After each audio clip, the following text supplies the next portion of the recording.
nom, c'est Isabelle Gauvreau. Je suis directrice de la programmation court-métrage québécois pour le Festival Fantasia.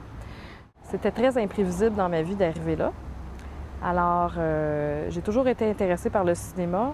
On peut dire que j'ai passé les samedis après-midi de mon enfance à me faire garder par le cinéma de Joliette.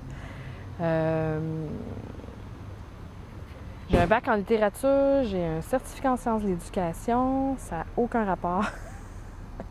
J'ai rencontré les 3 fondateurs du Festival Fantasia sont des amis, alors depuis une vingtaine d'années.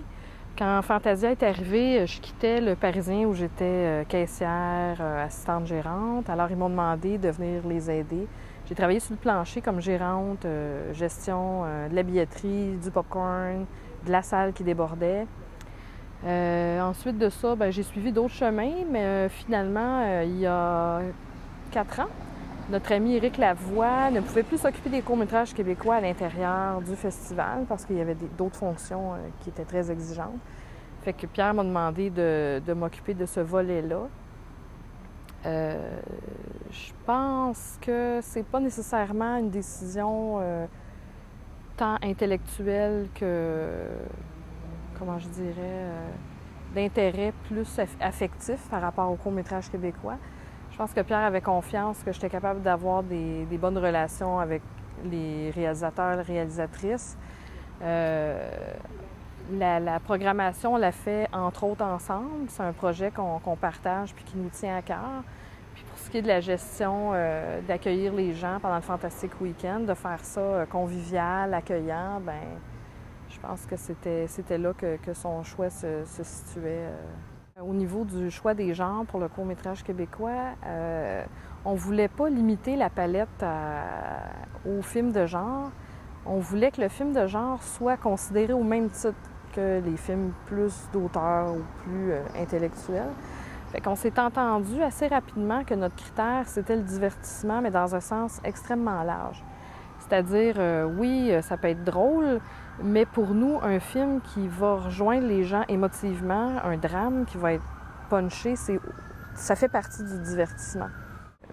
Au début, on faisait ça très séparé. On avait des programmes en anglais, des programmes en français. On avait, je pensais même faire une programmation à un moment donné, un programme de films fait par des femmes, tout ça. Puis à un moment donné, on s'est dit non, on mélange tout ça, là. On veut que ça ressemble à ce que c'est la vie aussi, en quelque part, là. Fait que les francophones voient 1 ou 2 films anglophones dans un programme, que les anglophones voient ce qui se fait dans la production francophone. C'est sûr qu'il y a des choses qu'on peut souligner, mais là, on a fait le choix de ne pas le faire, de ne pas mettre en lumière des aspects nécessairement. Sinon, c'est sûr qu'on reçoit plus de films à chaque année. L'année passée, on a programmé 130. Cette année, on est revenu à 100 pour faire 8 programmes parce que 11, on trouvait que c'était trop. Trop, t'attires plus les gens à un moment donné là, si ça s'étire. Fait que on a l'impression qu'il y a une amélioration à chaque fois de la qualité des films parce que les gens sont de plus en plus intéressés à soumettre leurs films au Fantastic Weekend. C'est sûr que cette année, Fantasia offre le Fantastic Weekend gratuitement aux Montréalais. Ça, c'est quelque chose c'est le 15e anniversaire de Fantasia, fait qu'on offre les courts-métrages québécois en cadeau aux Montréalais, aux festivaliers. Et on l'a retiré dans la programmation régulière de Fantasia. C'est-à-dire que normalement, tu avais Fantasia puis tu avais le Fantastic Weekend en même temps. Puis on s'est rendu compte que les gens avaient de la misère à choisir à un moment donné entre aller voir un long métrage avec, c'est toujours un peu excitant, les invités et tout.